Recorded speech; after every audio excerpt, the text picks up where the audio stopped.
Support comes from the Missouri Forest Products Association, providing more than 41,000 jobs in the production of wood pallets, railroad ties, white oak barrels, hardwood floors, and more. Details at choosewood.com. It's Thursday, December 14th. This is The Gateway. I'm Wayne Pratt. The U.S. Census Bureau director says his agency has a role in fighting inequality. It will always exist. However, you can't define it unless you have the data. Coming up, a conversation with Census Bureau Director Robert Santos about how census data can help reduce health disparities.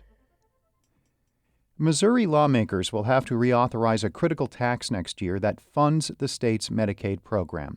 But as St. Louis Public Radio's Jason Rosenbaum reports, a Kansas City area lawmaker expects a bumpy ride to get it passed. After legislators return to Jefferson City in January, they'll need to pass a bill reauthorizing what's known as the Federal Reimbursement Allowance. That's a tax that hospitals place on themselves in order to draw down federal money to pay for the state's Medicaid program. State Representative Carrie Ingalls says preserving the FRA will be a big priority in 2024. But the Lee's Summit Democrat noted that lawmakers had issues passing a reauthorization several years ago. There are a lot of concerns about our ability to get that through this next year as well. Ingalls says she wouldn't be surprised if legislators had to go into special session to get the FRA done. I'm Jason Rosenbaum, St. Louis Public Radio. Ingalls made those comments on Politically Speaking. That episode is at stlpr.org. The salary for the University of Missouri System Chancellor has approached $1 million through decisions in closed-door meetings. The Board of Curators merged Moon Choi's position with the chancellor post on the Columbia campus in 2020 with no pay increase.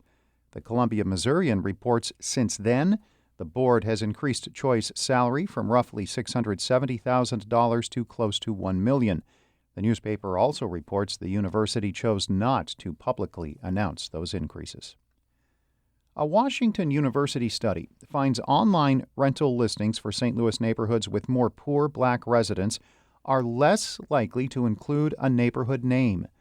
St. Louis Public Radio's Andrea Henderson reports one sociologist says the study shows one way landlords can place ads that reproduce implicit biases about black neighborhoods. Researchers analyzed more than 94,000 Craigslist rental housing ads in St. Louis. They found that neighborhood name avoidance was less common in areas with more college-educated residents. Researchers also found a number of ads that claimed the properties were in the Central West End, but were actually in nearby neighborhoods. Elizabeth Corver-Glenn is an assistant sociology professor at WashU. She studies inequities within the housing market. White folks who already don't know about black neighborhoods continue to not know about black neighborhoods because landlords are not saying these are neighborhoods. Corver-Glenn says whether avoiding neighborhood names on listings is intentional or not, it still affects who views the rental unit and moves into the neighborhood. I'm Andrea Henderson, St. Louis Public Radio. Officials at BJC Healthcare are again requiring staff to wear masks when working with patients. BJC operates Barnes Jewish and more than 12 other hospitals in Missouri and Illinois. Officials say the decision is based on an increase in flu and COVID patients. Infectious disease physician and BJC Chief Quality Officer Hillary Babcock says they want to protect patients from COVID-19, but other respiratory illnesses are circulating this season. We're seeing a lot of different respiratory viruses right now, and masks are really protective for all of them. BJC and the 3 other major health systems in the St. Louis region dropped mask requirements earlier this year. The founder of Opera Theater St. Louis has died. As St. Louis Public Radio's Jeremy Goodwin reports, Richard Gaddis led the organization for its first 9 years after business leaders brought him in as a consultant. Richard Gaddis came to St. Louis in 1976 to present his vision for a new opera company. He wound up leading the effort to create Opera Theater of St. Louis and was its first general director. In 2008, Gaddis told the National Endowment for the Arts that he suggested Opera Theater focus on young American artists and intimate performances. I actually wasn't expecting to start the company myself. I thought, advising them what they should do. And somewhat to my amazement, they came back and said, "We think this is a great idea." Gaddis built Opera Theater into one of the nation's leading regional opera companies. He later led Grand Center Inc. before heading to Santa Fe to lead Santa Fe Opera. Gaddis died Tuesday. He was 81. I'm Jeremy Goodwin, St. Louis Public Radio. The first elephant born at the St. Louis Zoo is moving. Zoo officials say Raja will go to the Columbus Zoo and Aquarium to start another family. It's an effort to save the Asian elephant from extinction. Raja was born 31 years ago and will move late next year or in early 2025. A 15-year-old elephant from Oregon could be taking Raja's place in St. Louis. The zoo also says Raja's daughter Jade is pregnant. She is due in about a year, and it will be the first elephant born at the St. Louis Zoo through artificial insemination.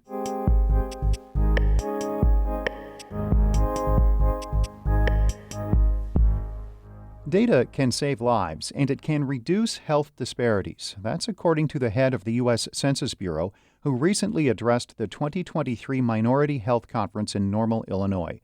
Robert Santos spoke about how the census has tools for research and the public. Santos spoke to reporter Melissa Ellen. What I did in the first half was talk about the value of bringing one's whole self to the table in terms of creating more environments to get new insights. So we're talking about bringing your values, your culture, your life experience, as well as your technical training to bear on research and research questions. And when you do that, you end up creating unique perspectives that are yours alone and that can add insight that otherwise would not have been attained. And with this conference, the Minority Health Conference, obviously a focus is on health equity, on racial equity. So if you can speak to that issue at all and how that plays in here, and I'm sure the census as well, how that plays into it. The issue of equity, it will always exist. However, you can't define it unless you have the data to show, unless you have the evidence base.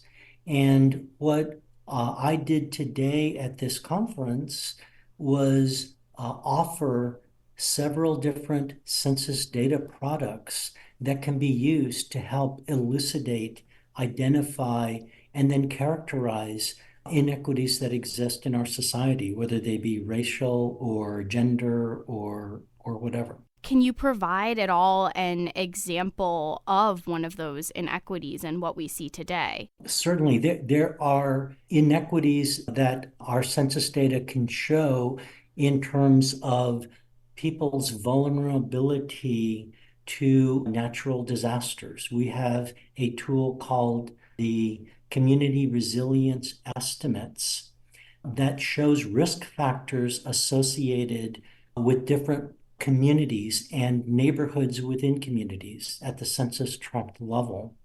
And one can pretty easily find that communities that historically are communities of color also tend to have the higher levels of risk factors associated with them in terms of poverty, availability of a vehicle, broadband access, health insurance access, unemployment, and so forth. And that means that those communities with higher levels of those risk factors that tend to be communities of color would have a harder time reacting to a flood or a snowstorm or tornado, those types of things.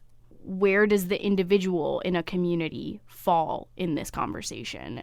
Individuals make up communities, and so the characteristics of individuals are of high importance, whether it be at the neighborhood or the city or state or higher levels. We are becoming an increasingly and beautifully diverse nation. And so it's really important for individuals to see themselves in data and in communities so they can have a better understanding of who their neighbors are, what their needs may be depending on the characteristics, whether they're disabled, unemployed, their income levels, their education levels. We provide data so that you can get that picture so that an individual not only sees themselves, but they see their neighbors and their communities, and they can do better planning. That's U.S. Census Bureau Director Robert Santos speaking with reporter Melissa Ellen. Melissa works at member station WGLT. Before wrapping up, we mentioned yesterday that the Blues have made a coaching change. Craig Berube is out, Drew Bannister is in on an interim basis. Blues general manager Doug Armstrong explained the decision yesterday, saying fans deserve a team that plays with more passion and accountability. They know when they leave the building whether they got their money's worth. It's not hard, and we got to give them their money's worth on a more consistent effort. And if you're going to take 2.5 hours out of your night to turn on a hockey game, you should feel that it's worth your while. Armstrong says Berube has secured his place in Blues history. He's the guy that righted the ship that brought us a Stanley Cup. I don't vote for who goes in the Blues Hall of Fame, or maybe I do, I can't even remember.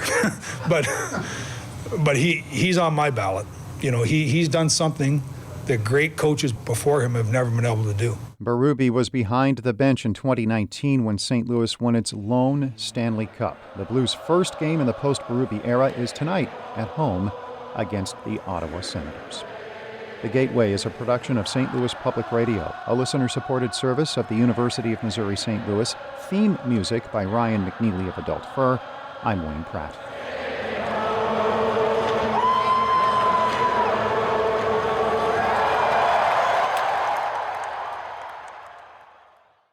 Support comes from the Missouri Forest Products Association, providing more than 41,000 jobs in the production of wood pallets, railroad ties, white oak barrels, hardwood floors, and more.